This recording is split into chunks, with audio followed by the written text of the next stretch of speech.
Alors Béatrice Vessillet, première séance en tant que conseillère générale, vous avez sorti Richard Lung sur le canton nord de Villeurbanne. Centre, excusez-moi. Comment s'est passée cette première séance à l'hôtel du département?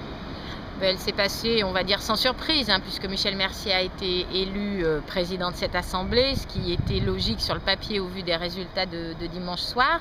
Bon, il a fallu 3 tours, puisqu'il y a un des conseillers généraux de droite qui s'est abstenu les 2 premiers tours, donc il a fallu attendre le 3e tour, mais au final, c'est donc sans surprise.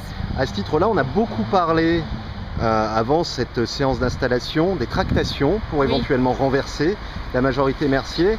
Est-ce que vous auriez été prêts, vous les Verts, à siéger dans une majorité dévoyée, présidée soit par Bernard Fialaire, soit par Thierry Philippe, et avec des centristes jusqu'à l'extrême gauche?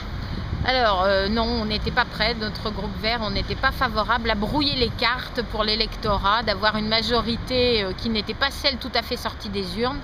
Donc ça nous paraissait être un message peu clair, peu compréhensible, surtout pour les élus, les 2 élus qui étaient supposés changer de bord à quelques jours d'intervalle. Ils avaient été élus sous une étiquette majorité départementale Michel Mercier de droite.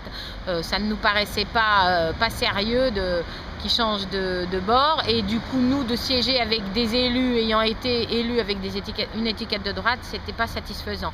Donc nous n'étions pas prêts à le faire. D'accord. Alors, on sait qu'il y a un sujet qui vous tient à cœur au Conseil général, c'est celui du TOP. Oui. Est-ce que vous l'avez déjà évoqué avec vos coreligionnaires de l'opposition, ce tronçon ouest du périphérique? Qu'est-ce qui peut se passer? Qu'est-ce qui va se passer? Comment vous allez agir maintenant que vous avez intégré cette assemblée départementale? Nous continuerons, nous écologistes, à porter notre opposition à ce tronçon ouest du périphérique, et puis nous verrons en fonction des délibérations afférentes à ce dossier, bien évidemment nous maintiendrons notre opposition. Mais de toute façon, comme je l'ai dit tout au long de la campagne, je ne vois pas comment le Conseil général aurait le moindre euro à consacrer aux investissements pour ce projet, puisque à plus d'1 milliard d'euros, c'est un emprunt de 80 à 100 millions d'euros par an à rembourser pendant 25 ans.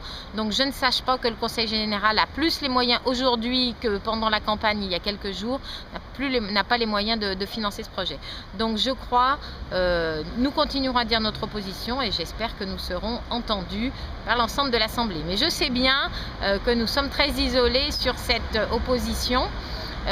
Ceci dit, selon les élus et selon les territoires dont ils sont originaires, nous avons aussi quelques collègues qui devraient nous rejoindre sur l'opposition au TOP, notamment dans l'Ouest lyonnais.